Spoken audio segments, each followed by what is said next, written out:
She married the CEO for stability, but he was hiding a life she never imagined. Claire Bennett looked like a bride in the mirror. That was the problem. The ivory dress fit too well. The veil softened her face. The diamond earrings Adrian Shaw's assistant had sent that morning caught the light each time she breathed. Everything about her reflection suggested romance, joy, a woman standing at the edge of the happiest day of her life. But in Claire's hand was not a love letter. It was a list of medical bills. Daniel's dialysis appointments, prescription costs, insurance gaps.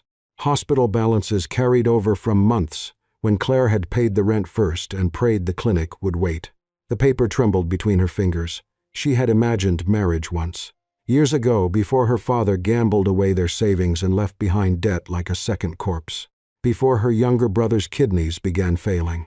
Before love became something other people could afford to choose freely. A soft knock came at the door. Adrian Shaw entered with the careful manners of a man who never stepped into a room without permission. He wore a black suit, not a tuxedo, and looked less like a groom than a CEO arriving for a difficult negotiation. His eyes moved to the paper in her hand, then back to her face. "We can still stop," he said. Claire almost laughed. Rich people always asked that when they knew poor people did not have enough room to choose differently. Adrian did not flinch when she said it aloud. "I don't want you to feel forced," he replied. "I'm not forced." Claire folded the list of bills and slipped it into her small satin purse. "I'm just tired of all my choices being terrible." That was the truth of it. Their marriage was not a fairy tale. It was an arrangement written in clean legal language. Adrian would settle the debts her father left behind, cover Daniel's treatment, and give Claire stability she had not known since childhood. In return, Claire would become Mrs. Shaw, a respectable wife, a calm presence beside him at fundraisers, hearings, company events. A woman who made his home look stable enough for the custody board reviewing his guardianship of Mia, his 9-year-old niece. A woman who helped quiet the board members whispering that a widowed CEO raising a child alone was becoming unpredictable. Adrian had not promised love, only respect. At the time, Claire told herself respect was safer. The ceremony was small, elegant, and cold enough to feel expensive. Adrian placed the ring on her finger with steady hands. Claire said her vows clearly. No one cried. Afterward, she moved into the Shaw estate on the edge of Lake Michigan, a house so perfect it seemed designed to discourage fingerprints. Marble floors, tall windows, fresh flowers in rooms no one sat in. Mia stood at the bottom of the staircase when Claire arrived. She was small, solemn, and beautiful in a navy dress, with dark hair pulled back too tightly. She looked at Claire's suitcase, then at the ring on her finger. "Hello, Mia," Claire said gently. Mia did not answer. Behind her, Victoria Shaw appeared with a smile that had never once been surprised by pain. "Welcome, Claire," she said. "I hope you understand what a serious responsibility you've accepted." Claire understood. She understood the way Victoria's gaze paused on her department store shoes. The way a maid took her suitcase before she could refuse. The way every beautiful thing in the house seemed to ask what she had traded to enter it. That night, Adrian walked her to a bedroom at the far end of the second floor. Not his, hers. The room was soft, pale, and untouched, a guest room dressed as mercy. Adrian stood in the doorway, one hand in his pocket. "You don't owe me anything beyond honesty," he said. "Not your body, not affection, not gratitude." Relief moved through Claire first, then, unexpectedly, sadness. Because his kindness confirmed what she already knew. She was not his wife in the intimate, foolish, hopeful sense of the word. She was a clause in an agreement.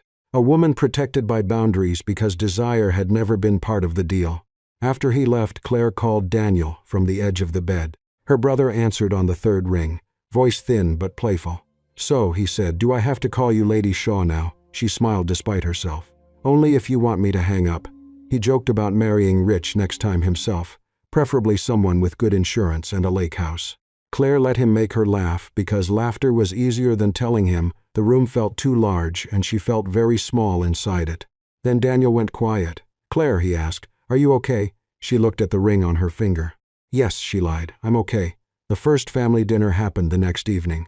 Victoria sat at one end of the table, Adrian at the other, Claire and Mia opposite each other like strangers forced into a portrait. Conversation moved politely until Victoria set down her wineglass. "Have you considered what you now?" she asked Claire. "Beyond public appearances, I mean. A woman should feel useful even in a marriage like this." Adrian's fork stopped. Claire felt the insult slide under her skin, smooth and practiced. Before she could answer, Mia spoke. "Are you going to leave when Uncle Adrian stops paying you?" The room went silent. Claire looked at the child and saw no cruelty, only fear wearing sharp edges, so she did not lie. "I don't know what the future looks like," Claire said softly. "But I won't promise you something sweet just to make tonight easier." Mia's face shifted, confused by honesty where comfort should have been. Adrian looked at his niece, then at his mother. "Claire is part of this house now," he said. "She will be treated with respect." The words were firm, necessary, but Claire felt the distance inside them. He defended her as one might defend an agreement made in good faith, fairly, honorably, without tenderness. Later that night, rain tapped against the windows. Claire stood in the dark hallway, unable to sleep. From the upper landing she saw Adrian below. He wore a dark coat and carried no briefcase. No driver waited by the door. No security followed him. At nearly midnight, the CEO of Shaw Meridian Group stepped into the rain alone, started his own car, and drove away. Claire watched the taillights disappear beyond the gate. For the first time since becoming his wife, she wondered what kind of life a man like Adrian Shaw had to hide. Claire learned the Shaw estate the way a person learned a language they were not sure they had permission to speak. The breakfast room faced the lake. Mia took toast without butter. Victoria drank black tea at exactly 8.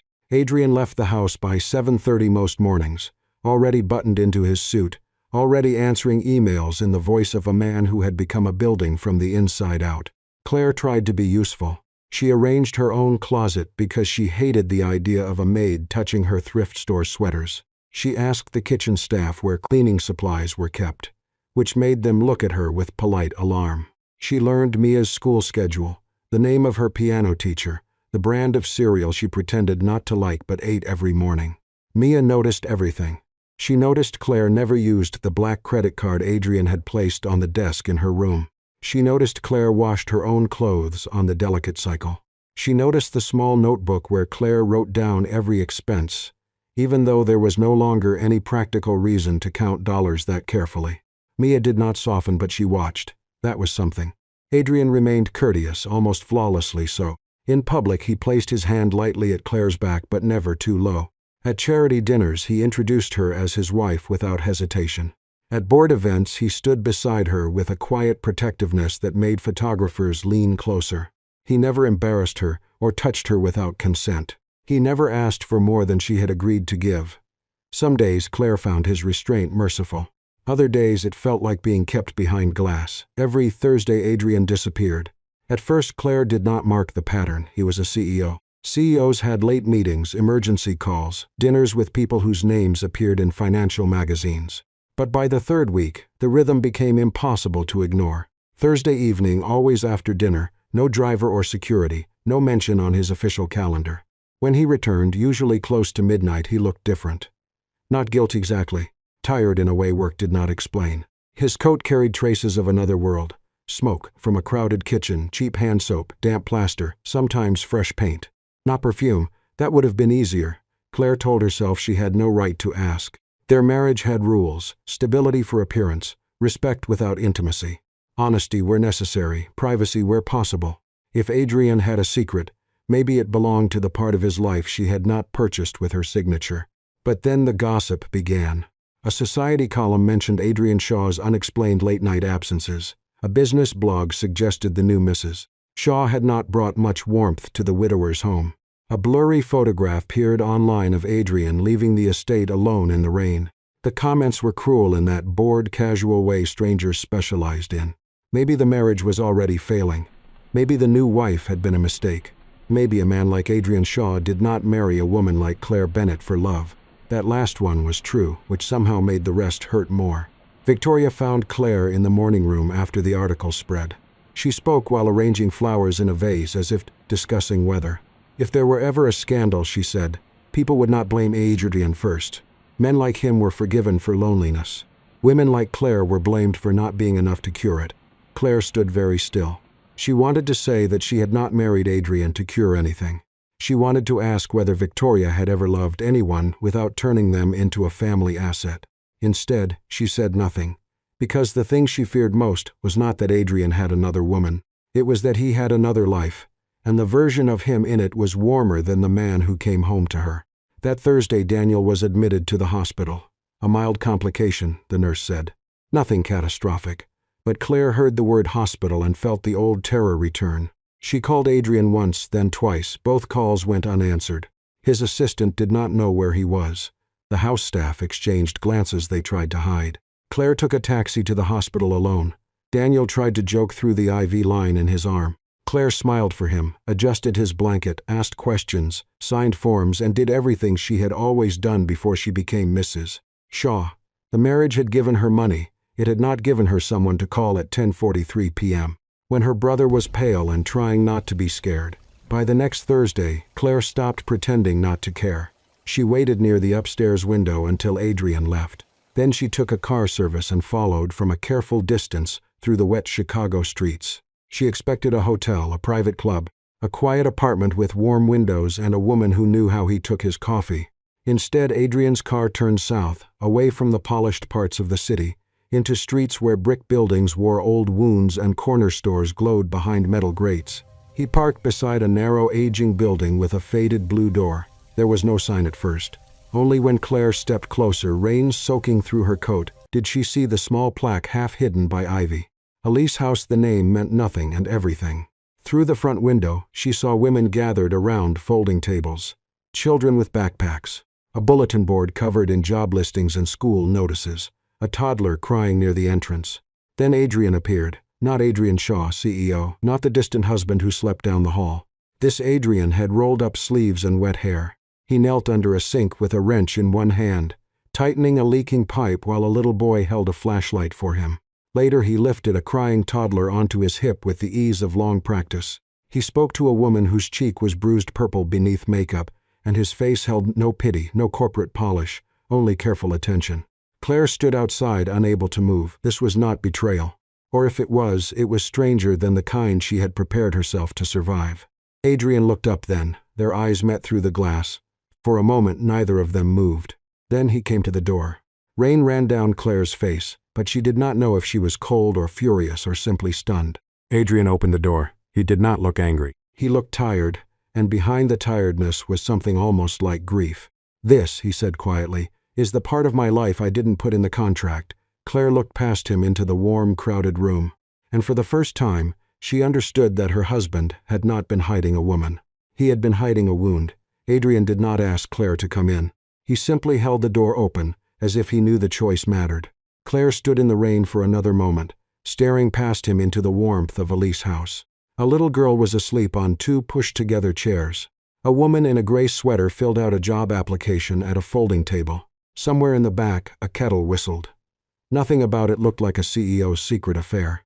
That made Claire angrier in a way she did not know how to explain. She stepped inside. The building smelled of soup, laundry detergent, old wood, and something sweet baking badly in an oven. On the wall near the entrance hung a framed photograph of a woman with bright eyes and wind-blown hair. Elise Shaw. Adrian saw Claire looking. "She started this place," he said. "Before she got sick." Claire kept her coat on. "And you thought hiding it from your wife was easier than saying that." The word wife landed between them strangely. Adrian looked tired enough to be honest.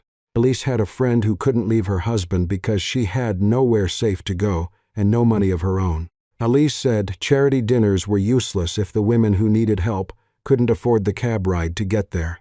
He looked around the room. So she built this. Elise House was not just a shelter. It was a temporary home, a legal resource center, a job training program, and sometimes, Adrian admitted, an emergency landing place for women and children who had run with nothing but a backpack and fear. After Elise died, he kept it going quietly, too quietly. The Shaw family did not want the name connected to domestic violence cases, police reports, lawsuits, or frightened women hiding from powerful men. Worse, years ago, Elise House had sheltered a woman preparing testimony against one of Shaw Meridian's former business partners. The family called it a liability. Adrian called it Elise's unfinished work. Claire listened, arms folded. The explanation softened nothing at first. "You let the papers make me look like a wife being cheated on," she said. "Victoria warned me. People would blame me for not keeping you. And all this time you were here fixing sinks." Adrian did not defend himself. "I'm good at hiding things that are hard to explain." "That isn't an answer." "No," he said. "It's a flaw." That stopped her more than an apology would have. Over the next hour, Claire saw a version of Adrian she had never met inside the Shaw estate.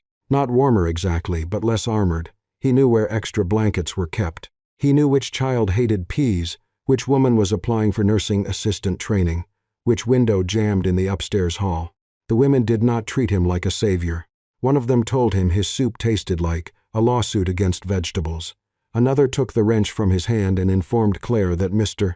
Shaw was banned from electrical repairs after the outlet incident. Adrian accepted the teasing with a humility that unsettled her. This was not performance. No photographer was there to catch it.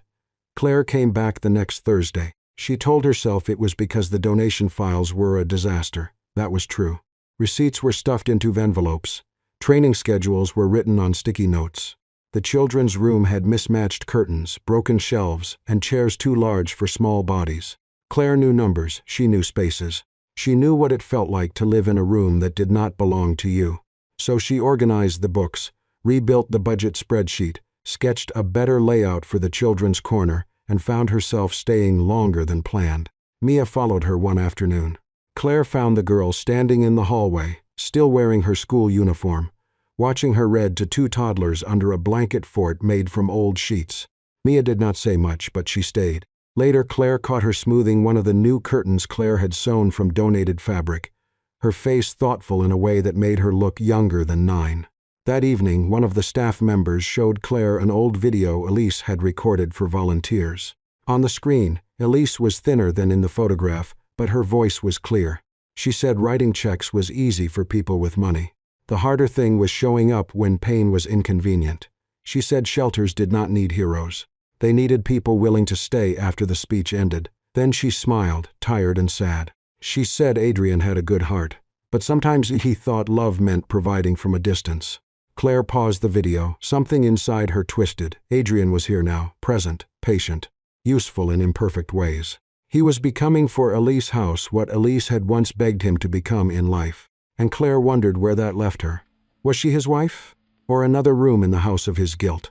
The question followed her until the night Daniel got worse. Claire was sorting training forms at Elise House when the hospital called. Daniel had developed complications. His blood pressure had dropped. They were stabilizing him, but she needed to come. Her body went cold. Adrian was beside her immediately, already pulling out his phone. Within seconds, he was naming specialists, arranging a private transfer, talking about an ambulance upgrade and a medical helicopter if traffic was bad. The room tilted. "Stop," Claire said. He froze. She could barely breathe. "I don't need you to turn my fear into a Shaw Meridian project." Adrian lowered the phone slowly. "I'm trying to help. I know that's the problem." Her voice broke. "You don't ask. You deploy." For the first time, Adrian looked truly lost. All his resources, all his competence, all his instinct to fix, useless in front of one terrified woman who did not want to be managed. Claire wiped her face. "I need you to ask if I want you there." A long silence passed. Then Adrian put the phone away. "Claire," he said carefully, "do you want me to come with you?" She hated how much the question hurt, because no one had asked her that in years. After a moment, she nodded. Yes, at the hospital, Adrian did not command the nurses. He did not call the board. He did not ask for special treatment with the smooth authority of his last name. He sat beside Claire through the night in a plastic chair under fluorescent lights. When Daniel stabilized near dawn, Claire finally fell asleep sitting upright, her hands still clenched in her lap. Adrian removed his coat and placed it over her shoulders.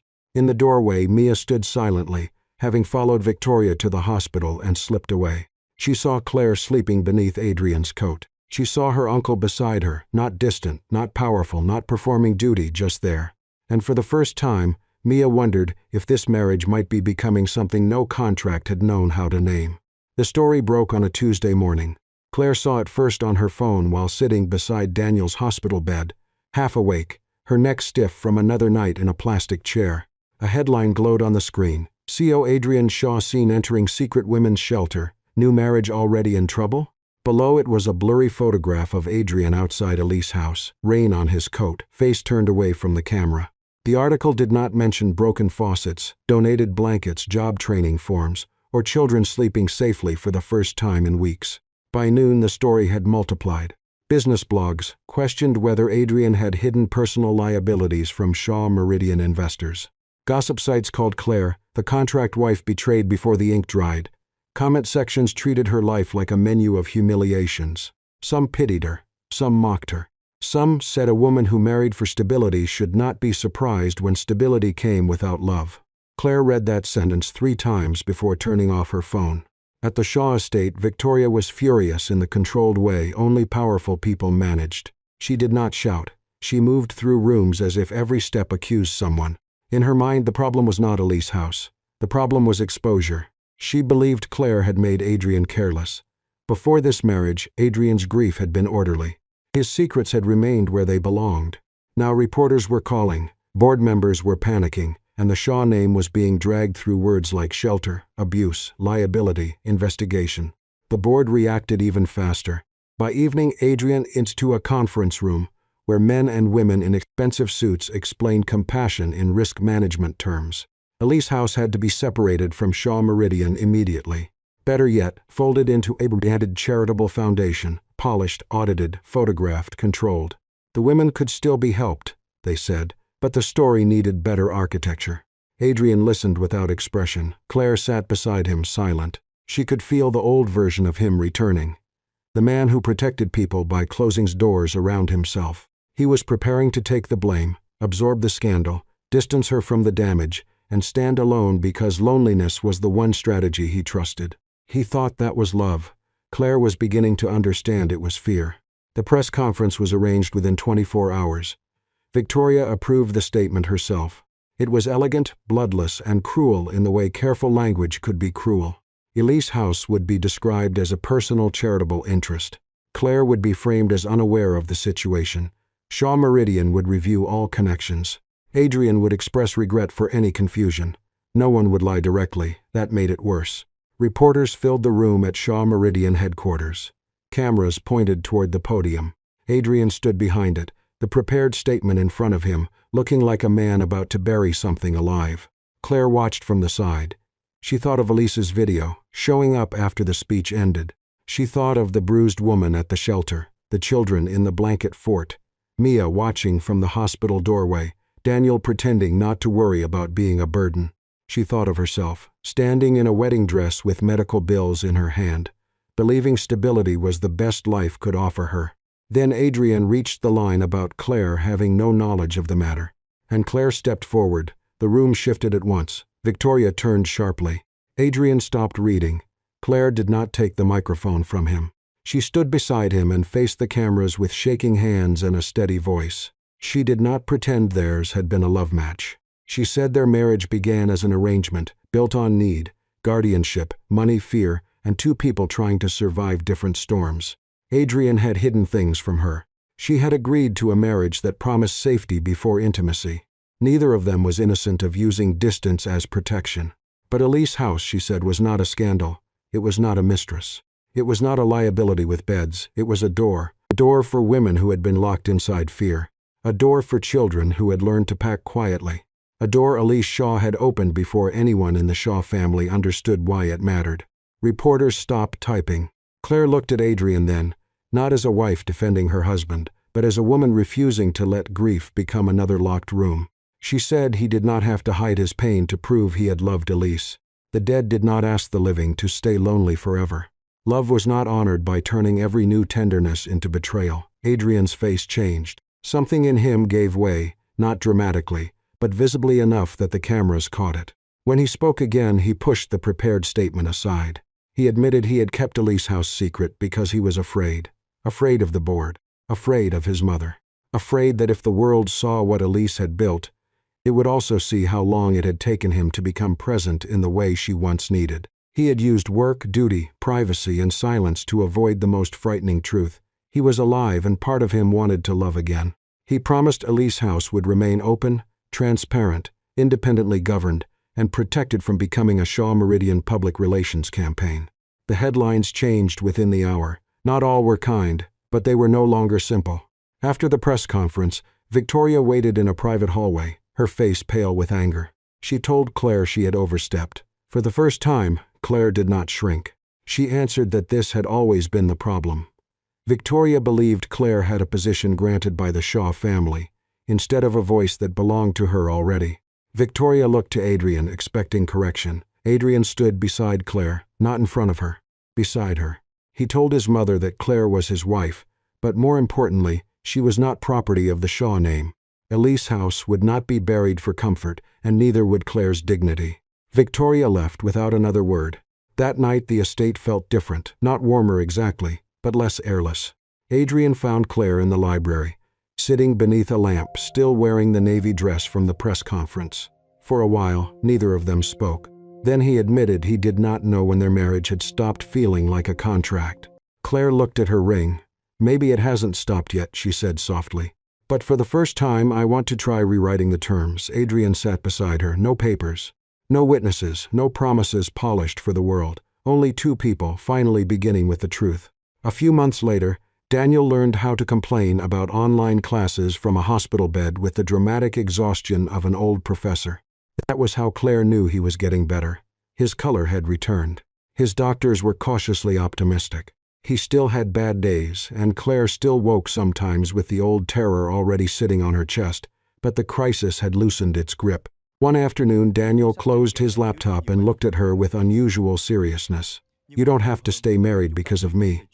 Claire looked up from the insurance forms she no longer had to fight alone. "I know. I mean it, Claire. So do I." She folded the papers slowly. "At first I married Adrian because I needed safety. For you, for myself. For a life that didn't feel like it was collapsing every month." Daniel waited. Claire smiled faintly. "But I'm staying for something harder to explain." At the Shaw estate, Mia had begun leaving her bedroom door open, not all the way. Just a few inches. For Mia, that was a confession. She started asking Claire small questions while pretending not to care about the answers. Did Claire like tea or coffee? Did Daniel snore? Did she think Elise would have liked the new curtains at Elise House? Then one evening, while Claire helped her with homework, Mia asked if Claire loved Uncle Adrian. Claire did not rush to answer. She told Mia that love did not always begin with fireworks, music, or people running across airports. Sometimes love began in a hospital hallway, when someone sat beside you and did not try to fix your fear. Sometimes it began when a person who was used to controlling everything finally learned to simply stay. Mia thought about that, then nodded. Elise House changed too. It became transparent, legally independent, and protected from becoming a Shaw Meridian branding project. Claire took charge of redesigning the children's rooms. She chose soft lamps, washable rugs, lockable cubbies, reading corners and curtains the children could help pick themselves. Adrian came every Thursday now, but differently. Not like a man punishing himself with service. Not like a widower trying to keep a ghost alive. He came like someone continuing a promise in daylight. One Thursday evening, he brought Claire to the finished children's room. The walls were warm yellow. Tiny stars had been painted near the ceiling. On one wall, in Elise's handwriting, carefully copied and framed, were the words, "A safe room is the first place a wounded heart remembers how to breathe." Claire stood very still. Adrian took a small box from his coat pocket. Inside was a ring. Not the diamond from their wedding. This one was simpler, warmer, with a small stone Mia had helped choose. Adrian's voice was quiet. He said he was not trying to buy back the marriage. He was not asking her to erase how it began. He only wanted to know whether she would begin again with him. Not as a bargain, not as protection, not as Elise's replacement, but as Claire. Claire removed the old ring. She did not throw it away. That ring was part of their truth. It had paid bills, opened doors, and carried a sadness neither of them needed to deny. She placed it gently in the box. Then she put on the new one. "This time," she said, "I'm not marrying you because I need a roof over my head. I choose you because you learned how to become a home without locking me inside." Adrian closed his eyes as if the words had reached somewhere no one had touched in years. Their ending was not perfect. Victoria was still complicated. Shaw Meridian still demanded too much. Claire still had days when she feared becoming the woman everyone thought had been rescued. Adrian still had days when love made him reach for control instead of trust. But now they could name those fears. And once something could be named, it no longer ruled the room. Their marriage had begun as a contract for survival. But love began when both of them finally understood that stability was not worth much if it required being unseen. If I were Claire, I think I would have been afraid to admit I had fallen in love inside a marriage that began as a deal. But maybe the bravest thing she did was stop confusing safety with surrender. So let me ask you, would you stay in a marriage that began for stability if real love slowly grew from the truth? Share your thoughts in the comments. Thank you for watching Soul-Stirring Stories. A real home is not the place that keeps you trapped. It is the place where you are finally seen and still free to stay.